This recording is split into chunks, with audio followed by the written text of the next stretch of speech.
Bismillahirrahmanirrahim. Assalamualaikum warahmatullahi wabarakatuh. Bagi sahabat semua yang pengen langsung mendengarkan kajian bisa skip ke menit 145.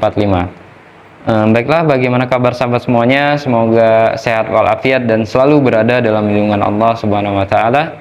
Puji dan syukur kita panjatkan pada Allah yang mana pada kesempatan kali ini kita bisa bertemu kembali, bisa bersilaturahim kembali lewat channel kajian Hanan Attaqi Reborn.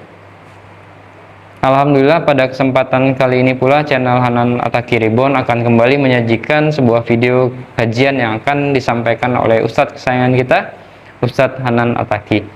Tapi sebelumnya saya akan bacakan beberapa komentar dari beberapa sahabat. Yang pertama ini dari Muhammad Ridwan. Masya Allah, pengen deh duduk di majelisnya langsung, mendengarkan secara langsung. Amin, insya Allah. Semoga terkabul ya Muhammad Ridwan, bisa bertemu langsung dengan Ustadz Hanan. Lalu dari Linda Gicu, selalu dapat energi positif setiap dengar ceramah nasihat beliau, alhamdulillah.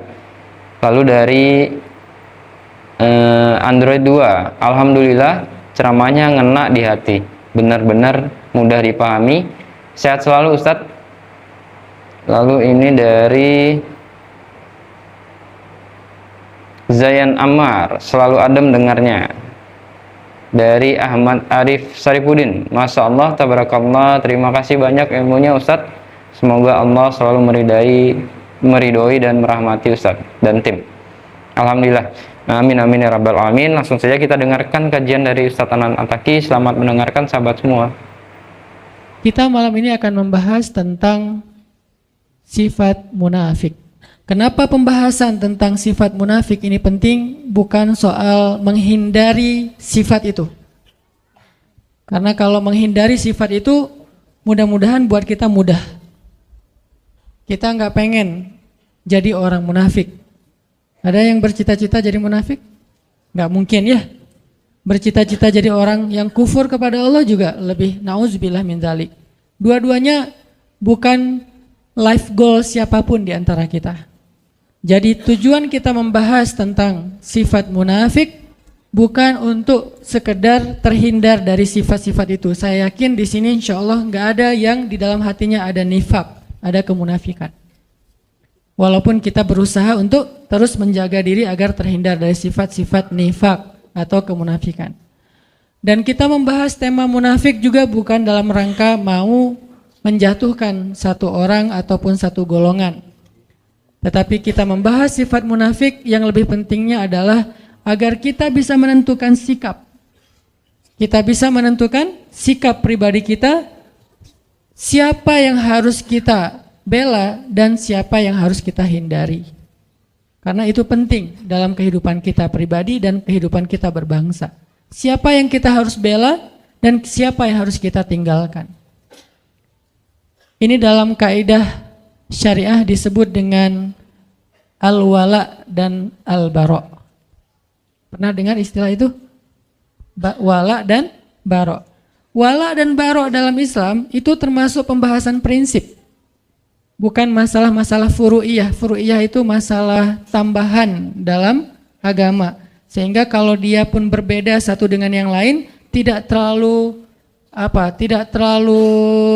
fundamental hasilnya. Tidak membuat seseorang menjadi kafir, tidak menjadikan seseorang langsung dijudge ahli neraka, tidak menjadikan seseorang langsung dijudge sebagai orang yang sesat. Kenapa? Hanya masalah furu, masalah tambahan dalam urusan syariah. Misalnya masalah ibadah sunnah, masalah-masalah yang sering diperdebatkan oleh ulama dalam khilafiyah mazhab. Itu namanya furu. Jadi kalau ulama berbeda pendapat, biasanya itu furu. Karena ulama tidak berbeda pendapat dalam urusan yang prinsip dalam agama. Mereka tidak berbeda pendapat. Rata-rata kalau kita temukan ada perbedaan pendapat, baik itu fikih ataupun akhlak, maka biasanya itu adalah ciri-ciri permasalahan itu termasuk permasalahan furu'iyah, tambahan, cabang. Bukan akarnya, tapi cabangnya. Kalau dalam masalah usul, usul itu bahasa Arab yang jadi bahasa Indonesia, usul. Usul itu asal. Asal itu bahasa Indonesia juga asli. Karena dulu saya ngajar bahasa Arab dan saya ketika ngajar bahasa Arab bukan ngajar grammar, tapi mencoba untuk ngajarin vocab Arab yang banyak hubungannya dengan bahasa kita, biar nggak terlalu susah menghafal. Ternyata 90% dari bahasa Indonesia itu memang diserap dari bahasa Arab. Dan itu kenyataan yang nggak bisa kita pungkiri bahwa dalam pembentukan bahasa nasional kita itu ada banyak sumbangsih para ulama karena dia terserap dari bahasa Arab. Jadi asalnya asal atau asal, asli, usul ya. Semuanya bahasa Indonesia yang diambil dari bahasa Arab. Jadi asalnya sesuatu itu namanya akar. Furu, cabangnya sesuatu yang tumbuh dari akar. Nah biasanya ulama kalau berbeda pendapat dalam sesuatu pasti itu furu'iyah. Sehingga kalau kita mendengar ada pendapat yang satu mengatakan A, yang satu mengatakan B, berarti itu masalah furu'iyah. Dan kita nggak perlu ribut dalam masalah itu. Kalau masih ada yang ribut dalam masalah furu'iyah, maka dia terjebak ke dalam sebuah sikap agama yang dikenal dengan istilah takalluf. Apa itu takalluf? Takalluf itu berlebih-lebihan. Mungkin bahasa yang sedang lagi ngetren sekarang radikal. Apa itu radikal? Terlalu membesar-besarkan sesuatu yang sebetulnya kecil. Itu makna radikal dalam konteks agama kita, yaitu takalluf, melebih-lebihkan. Sesuatu yang masih bisa ditolerir tapi dibahas setiap hari. Seolah-olah itu menjadi prinsip agama. Seolah-olah yang melanggar itu langsung masuk neraka besoknya. Seolah-olah dia itu di neraka yang paling dalam. Seolah-olah dia yang paling celaka di muka bumi. Nah ini namanya takalluf. Nah, ini radikal yang sebenarnya. Terlalu takalluf dalam urusan furu, dalam urusan mazhab.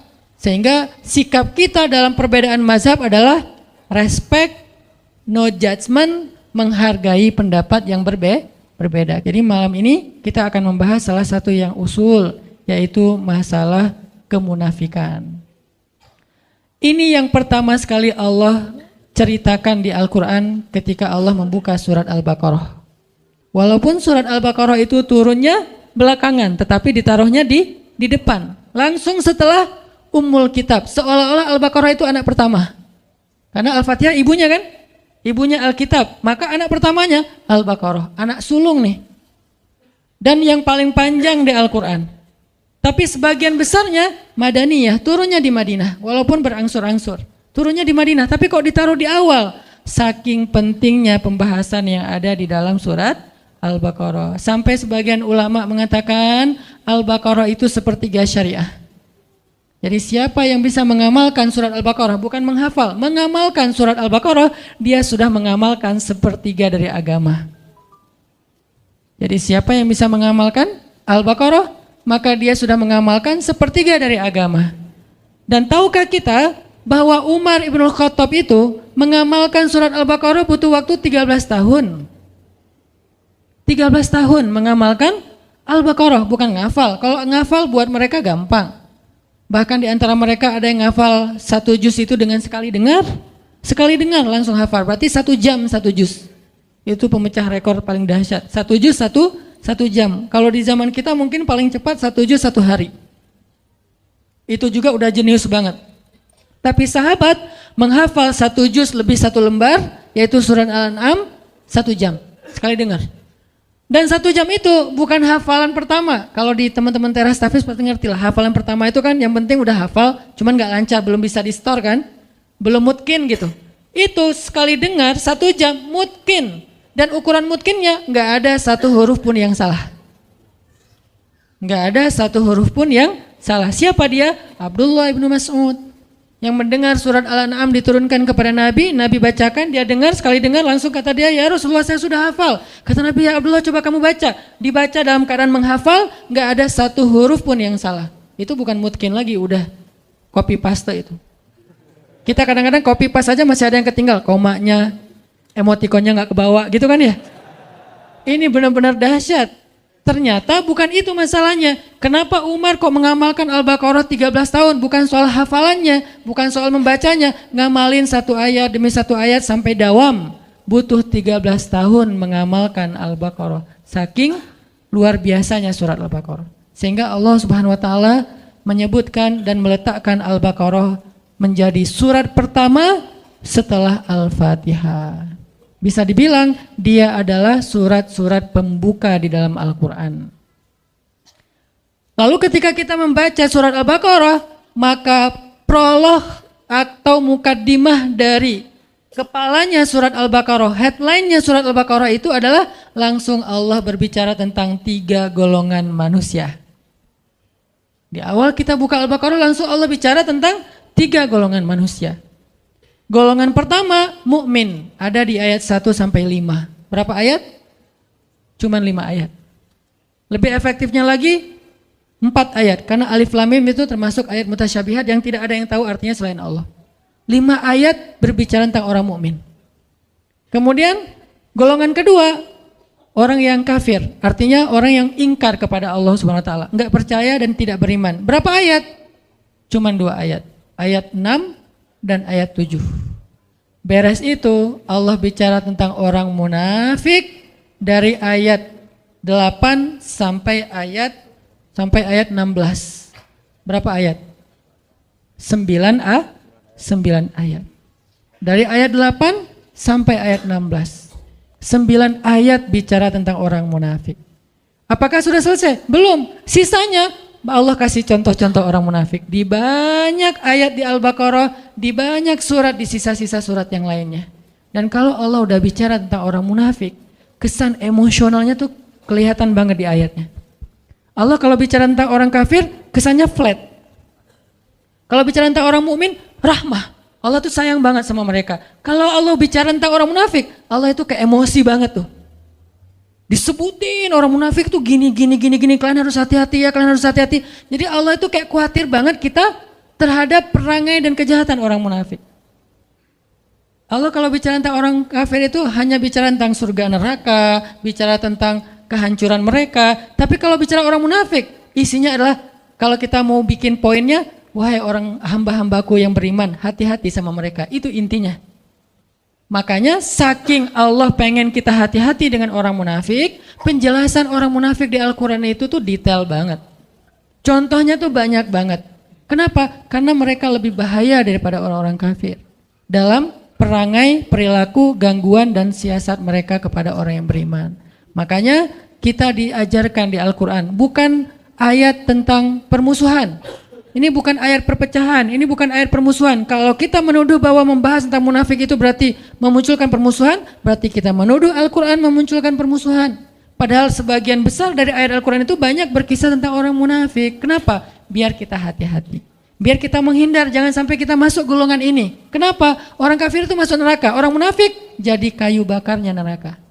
Innal munafiqina fid darkil asfal. Asfal itu bahasa Arab yang jadi bahasa Sunda, aspal. Karena orang Sunda nggak bisa, siapa bilang itu fitnah ya. Jadi asfal tempat paling bawah yang diinjak-injak, bahasa kitanya aspal. Masa bisa aja sih Ustadz? Benar. Jadi asfali minan nar, aspalnya neraka. Maksud aspalnya neraka, dasarnya neraka. Yang paling bawah, udah nggak ada lagi di bawahnya apa? Gorong-gorong atau apa? Enggak, udah. Paling bawah itu adalah aspal udah. Berarti yang disebut dengan aspal, bahan bakarnya, kayu bakarnya dibuat dari bukan kayu bakar, batu. Karena bahan bakar api neraka itu adalah batu. Waquduhan nasu wal hijarah. Bahan bakarnya adalah manusia dan batu. Manusia yang dimaksud di dalam ayat ini siapa? Innal munafiqina fid darkil asfali minan nar, na'udzubillahi min dzalik.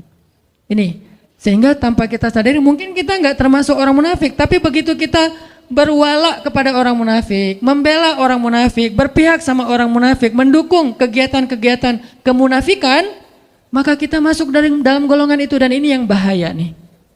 Bukannya kita menjadi munafik, kita tetap sholat, tapi kita mendukung kemunafikan. Kita tetap puasa, tetapi kita membela kemunafikan. Kita tetap bayar zakat, tetapi kita berpihak kepada kemunafikan. Ini bahaya nih. Karena sholat, puasa, dan zakat kita adalah ritual. Tetapi wala dan barok kita justru kepada musuh-musuh Allah Subhanahu wa ta'ala.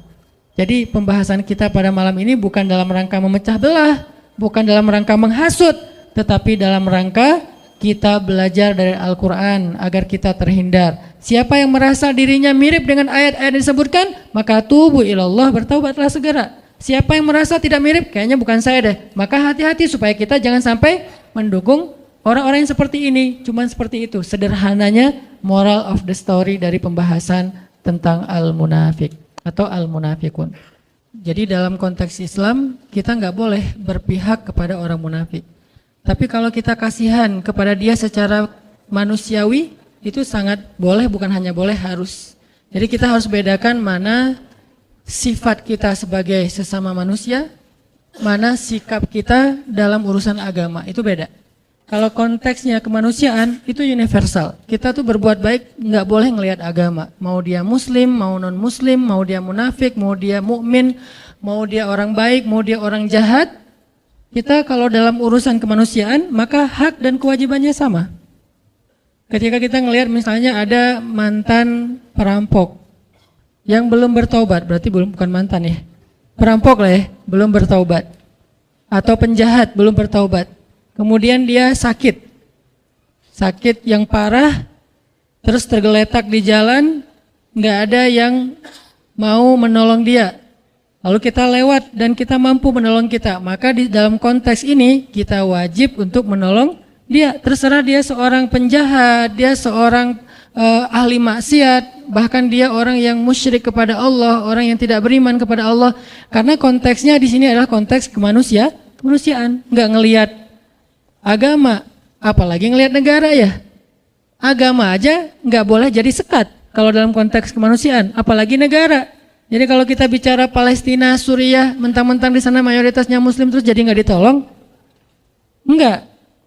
Jadi agama aja bukan masalah, apalagi negara. Mentang-mentang mereka bukan orang Indonesia, jadi bukan tanggung jawab kita. Enggak. Kalau dalam konteks kemanusiaan, bahkan kalau dia adalah orang Yahudi sekalipun, atau dia orang pagan sekalipun yang menyembah batu ataupun kayu atau menyembah patung, kalau dia adalah terzolimi, maka tugas kita adalah menolong dia dengan apapun yang kita bisa. Makanya kemarin ada salah satu pasien kanker di Bandung, beliau kebenaran non-muslim. Bukan salah satu, ada beberapa orang non-muslim, pasien kanker dan kurang mampu. Kemudian karena istri megang beberapa proyek sosial untuk pasien kanker yang kurang mampu, akhirnya kita ambil pasien ini, kita coba audiensi, asistensi ke dokter sampai beres pengobatannya, operasinya. Yang satu meninggal, yang satu alhamdulillah bisa survive.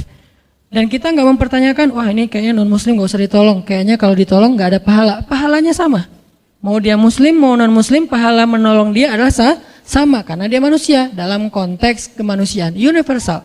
Ini tidak ada perdebatan di antara ulama. Dalam konteks muamalah juga kayak gitu.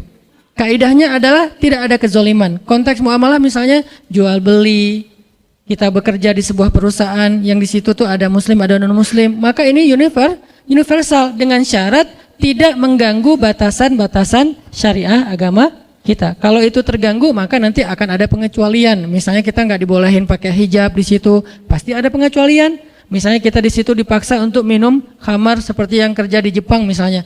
Selebrasi mereka itu minum sake misalnya. Kalau kita nggak minum maka kita dimarahi atau dipecat. Di sini ada pengecualian. Tapi kalau tidak membatasi atau mengganggu batasan syariat, maka tidak masalah kita bermuamalah dengan siapapun, bahkan kepada orang yang tidak beriman sekalipun. Apalagi kemanusiaan. Tapi kalau dalam konteks sikap agama, nah ini lebih spesifik lagi. Di situ beda antara mukmin, kafir, munafik, beda. Kafir juga ada dua, ada yang harbi, ada yang zimmi. Yang harbi itu yang memerangi kita, yang zimmi dia tidak memerangi kita, maka kita boleh berbuat baik kepada dia. Namanya non-muslim. Yang tidak memerangi kita. Kalau yang memerangi kita dalam Al-Quran disebut kuffar. Kalau yang tidak memerangi, mereka tidak dipanggil dengan bahasa orang kafirun, tetapi mereka disebut dengan orang Yahudi, orang Nasrani, orang musyrikun dan seterusnya. Intinya adalah kita tidak ada kewajiban atau anjuran untuk memusuhi mereka. Mereka adalah saudara kita dalam kemanusiaan, dalam negara, dalam bangsa, dalam suku. Dalam konteks apa? Dalam konteks muamalah, dalam konteks kemanusiaan. Kalau dalam konteks agama, kalau mereka tidak memerangi kita, maka kita nggak boleh dilarang untuk menyakiti mereka, apalagi memusuhi mereka. Bahkan jika ada pertikaian antara non muslim dengan muslim, kita nggak boleh berpihak berdasarkan agama. Ada pertikaian nih dalam urusan muamalah, urusan dagang kah, urusan jual beli kah, jual beli tanah, jual beli rumah, jual beli mobil, dan seterusnya. Ada masalah nih, termasuk masalah misalnya kayak masalah pekerjaan, masalah muamalah. Kalau misalnya ada pertikaian di antara mereka, nggak boleh kita berpihak karena dasarnya agama. Nih saudara saya muslim, saya belain dia. Belum tentu dia benar, bisa jadi dia yang salah. Maka di situ konteksnya adalah adil.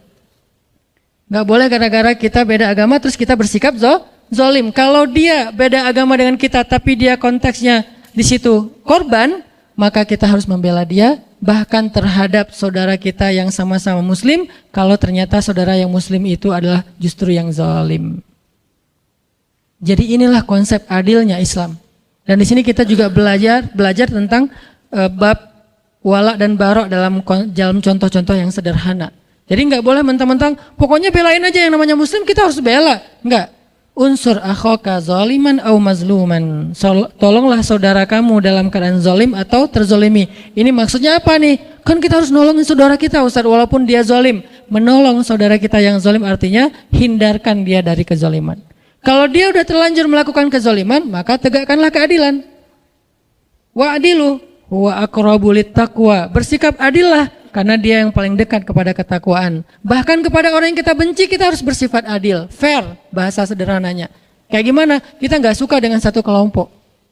Apakah dasarnya agama, dasarnya golongan, dasarnya emosional pribadi? Nggak suka aja dengan satu kelompok. Kan ada yang suka gitu ya? Satu grup WhatsApp nggak suka kepada grup WhatsApp yang lain. Namanya grup sebelah. Terus gara-gara kita nggak suka, kita bersikap nggak fair, ini bukan sifat muslim. Kenapa? Allah berfirman, wala yajrimannakum syana'anu qaumin ala alla ta'dilu i'dilu huwa aqrabu littaqwa. Janganlah kebencian kalian kepada satu grup WhatsApp. Ini terjemahan apa? Ini contohnya. Janganlah kebencian kalian kepada satu kelompok, satu golongan, satu grup membuat kalian bersikap tidak adil kepada mereka. Maka bersikap adillah karena keadilan itu dekat kepada ketakwaan. Jadi nggak boleh gara-gara kita nggak suka terus kita nggak fair dalam urusan muamalah, dalam urusan hak dan kewajiban, dalam urusan kemanusiaan nggak boleh. Tapi dalam urusan sikap, agama, dakwah dan syariah, maka di sini ada penjelasan dan koridornya sendiri.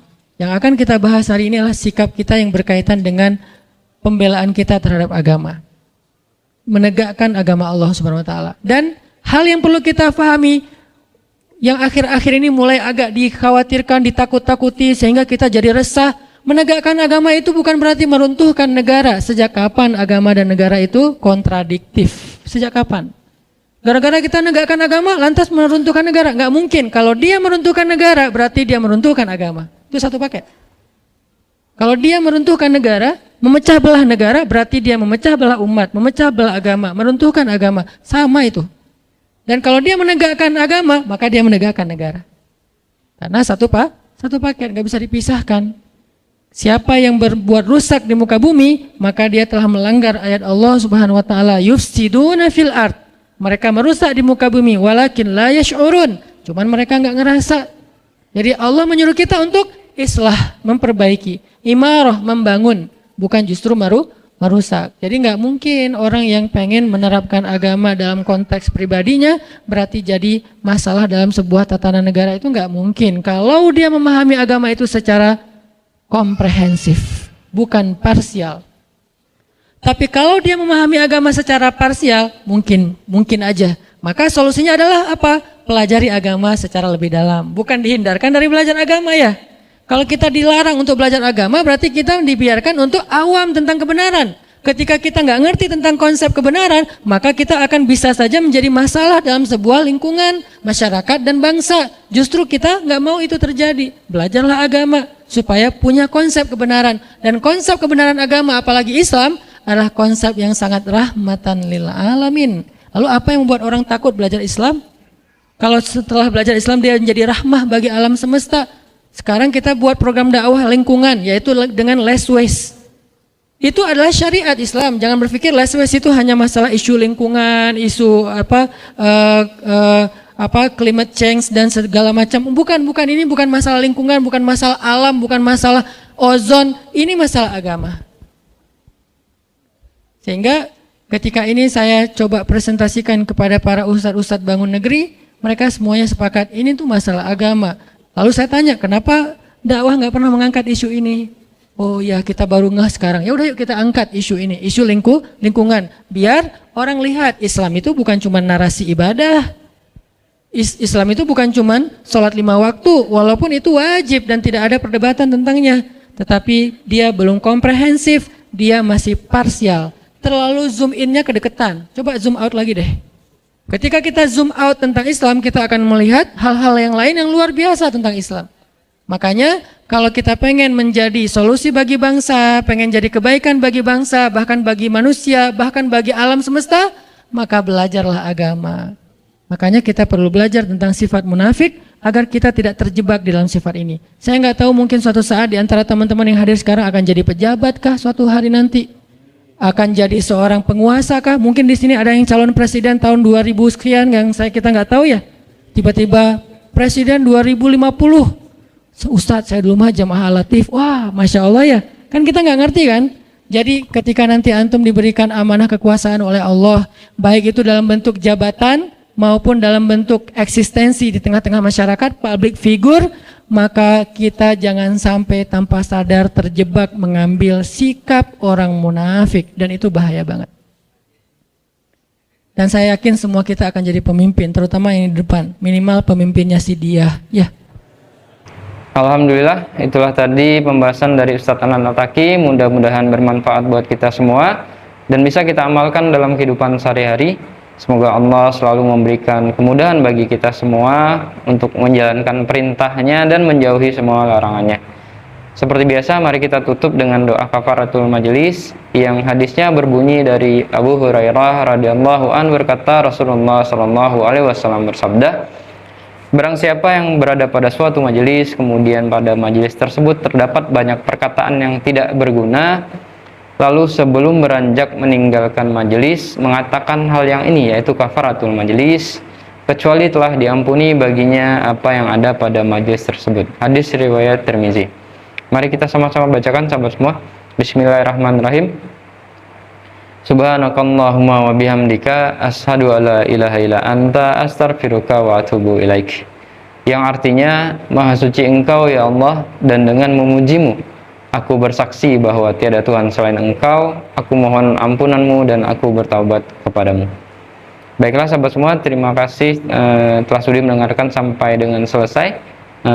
Bagi yang ingin komentarnya dibacakan, silakan berikan komentar terbaiknya di bawah ya. Sekali lagi terima kasih, selalu dukung channel Hanan Attaqi Reborn.